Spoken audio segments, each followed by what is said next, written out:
kesempatan kali ini kita akan mempelajari mengenai kebahasaan teks laporan hasil observasi. Mengapa kita belajar teks laporan hasil observasi dan kebahasaannya?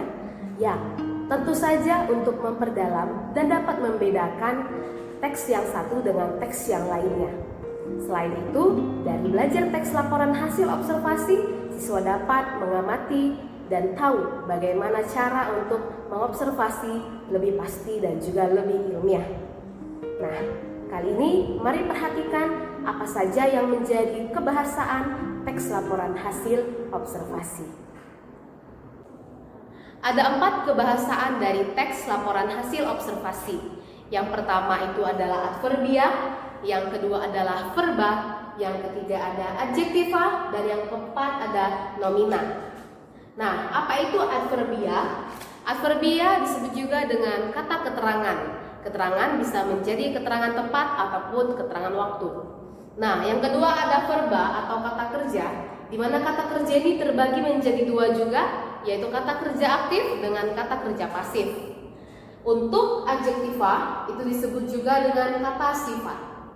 Dan yang terakhir nomina, yaitu kata benda, terbagi menjadi 2, yaitu benda hidup dengan benda mati.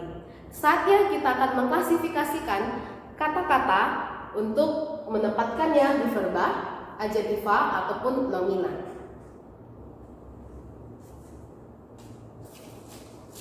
Saya punya kata jual. Apakah kata jual ini termasuk ke dalam verba, nomina atau adjektiva? Ya, jual masuk ke dalam kata kerja ataupun kata verba. Nah, jual masuk ke dalam kata verba yang artinya menawarkan sesuatu, ya kan? Menjual. Kemudian, jika kata menjual mendapatkan prefiks me, apakah ini masuk ke dalam kata benda, kata kerja atau kata sifat? Nah, ini masuk ke dalam kata kerja. Yang berikutnya ada kata bual. Bual ini artinya adalah omongan. Manakah bual ini kita tempatkan? Apakah di nomina, verba atau adjektiva? Nah, bual kita tempatkan pada nomina. Kemudian, bual mendapatkan awalan pe menjadi pembual. Nah, apa itu pembual? Berarti orang yang suka membual ataupun orang yang banyak omong. Nah, apakah pembual ini masuk ke kata sifat atau kata benda? Kata benda, karena membual adalah orangnya. Mari kita tempatkan pada nomina. Nah, berikutnya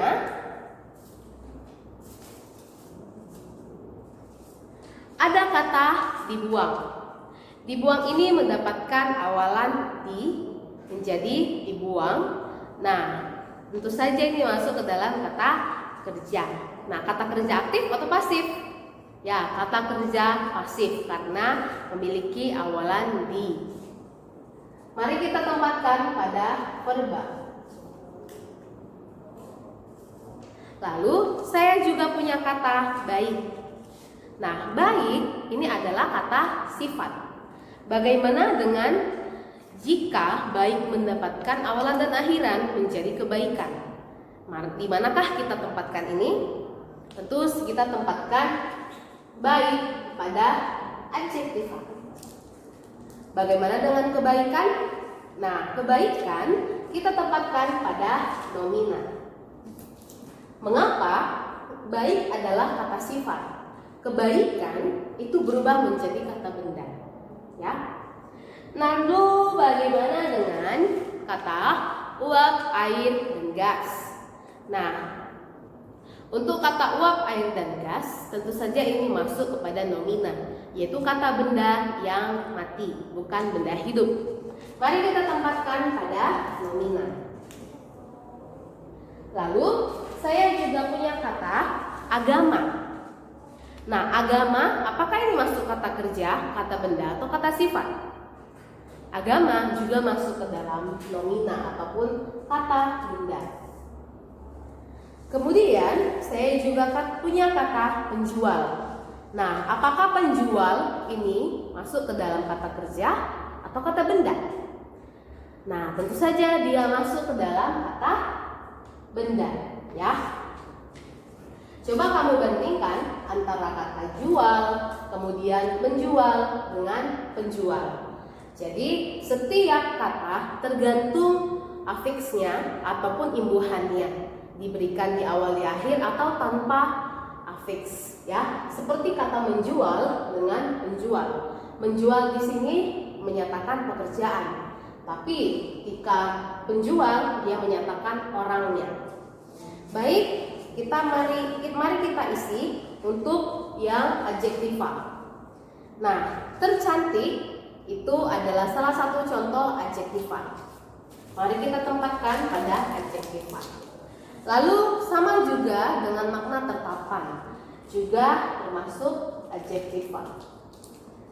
Terbaik, tertampan, tercantik, walaupun memiliki awalan ter, bukan berarti dia masuk ke dalam kata kerja.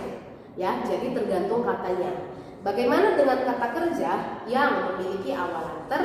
Nah, ada contohnya yaitu terbawa. Untuk terbawa, mari kita tempatkan pada verba, di mana terbawa ini memiliki makna pekerjaan, yaitu bawa, membawa. Nah, ini dia perbedaan antara verba, adjektiva, dan juga nomina. Lalu, bagaimana dengan adverbia? Nah, adverbia atau disebut juga kata keterangan tempat maupun waktu, juga merupakan kebahasaan dari teks laporan hasil observasi karena banyak menunjukkan tempat ataupun waktu. Contoh, malam, kemudian siang hari. Nah, setiap objek contohnya adalah Pulau Komodo. Komodo biasanya hidup di Pulau Komodo ataupun di NTT. Maka di sini dibuat di Pulau Komodo.